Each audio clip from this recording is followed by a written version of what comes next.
Segment 10. Control Panel, Array. Let's take a closer look at the Settings Array feature.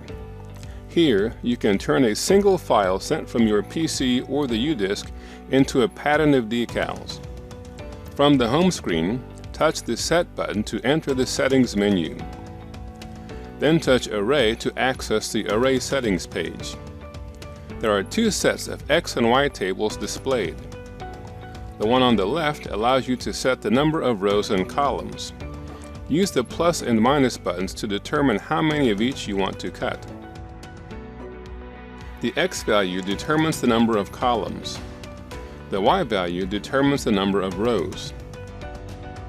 The 1, 2, 3 display on the X-axis and the 1, 2 values on the Y-axis show where the origin point is.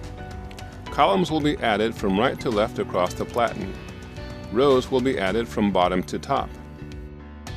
The original file will be placed in the lower right corner of the pattern. The table on the right allows you to control the margins between the rows and columns. The X value is the margin between the columns, the Y value is the margin between the rows. Once you have your desired array configured, touch the small box at the top to activate the feature.